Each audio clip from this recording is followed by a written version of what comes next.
咁今日就講下呢對 Under Armour 305啊，咁就係 Curry 嘅支線系列啦。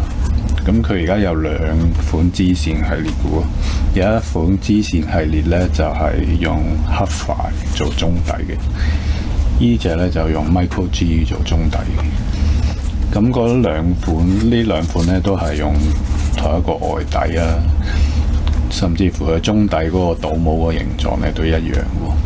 咁我就揀咗呢一對啦，因為呢一對就係我見到佢寫嗰個重量係輕啲啦，同埋好似平100蚊啦，同埋我自己着開有一對303咧，即係第3代咧，我都覺得好好着嘅。咁第4代就同第3代用同一個底，只不過鞋面唔同咗啫。咁我就自己中意第3代個筒低啲嗰個版本嘅。咁佢第5代都即係繼續繼承咗呢個系列咧，係幾好着嘅。咁首先講下佢個爪地啦，爪地就其實 Under Armour 啲鞋咧，就嗰啲爪地就通常都好少有好大問題嘅。咁佢呢個紋路就係有啲波浪紋，再加咗一啲咁樣嘅俾你屈曲嘅一啲坑，即係嗰啲 groove。咁就其實有時都我發覺呢啲紋嘅設計都未必係最重要。有時係隻膠呢，佢如果做得好呢，就算呢啲冇任何紋路嘅地方，你用隻手去捽下佢呢，你都覺得佢係會捽得實你隻手指。通常嗰啲膠有呢一個效果呢，都個紋路係咁，有啲紋路呢，都已經係我自己覺得就都會好抓地。咁呢一對就係都非常之好啦，即係 Under Armour 嗰啲鞋嘅抓地好少話去到唔合格嘅程度嘅，佢係最多係唔算好耐磨啫。咁就所以抓地呢個部分就其實冇乜嘢好講。咁佢個鞋面啦，佢個鎖定或者佢個包裹啦，咁我第一次着呢，我覺得佢呢一個位有少少窄嘅。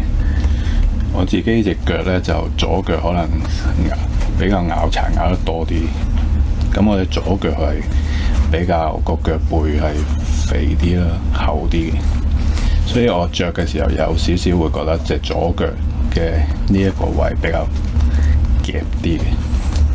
咁着咗嚟可能鬥下波，鬥咗半日波咁樣，就開始會好啲，即係叫做 fit in 咗，磨合咗啦。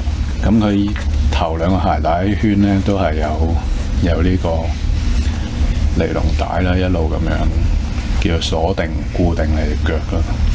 加上佢個鞋頭呢度都係偏向有少少窄啦，都會令你起動啊，或者變速變向嗰啲嘢都會鎖得幾好嘅，就唔會話前面好多空位空溜溜咁。佢呢一個厚度呢，腳趾上面嘅高度呢都唔高嘅。雖然你睇隻鞋嗰啲相呢，可能你覺得佢好似好大嚿咁，其實着落就都幾收腳嘅。咁佢鞋筒係唔算話好低筒啊，即係如果對比呢隻，佢一定係高過。同埋佢圍住呢個筒呢啲面都幾充足嘅。都初第一次着呢，就可能會唔小心綁得太緊啦，咁可能較翻鬆啲。咁佢呢個包裹冇乜問題啊，唔會甩踭啊成啊。咁佢適當嘅位置呢啲咁嘅，防止你橫移走位呢一塊皮，又做得啱啱好啦。咁咁內側又有塊皮啦，鞋頭呢度又有少少熱熔膠嘅。咁個屈折點咧就啱啱就係喺呢一點至到呢一點啦，都同你個腳板個腳型係好即係好貼合。咁其實佢係啲物料就望落係好低成本㗎，呢啲咁嘅人造皮，呢啲咁嘅網布定係尼龍布咁樣。咁個鞋舌就有少少棉啦。其實我自己就中意個鞋舌有啲棉嗰個感覺，所以個正代咧嗰個 Curry 8咧就咁得一個好似針織蜜桃咁咧，我就覺得好似即係個鞋帶上面下面咧好似係薄咗啲，我就唔係咁中意。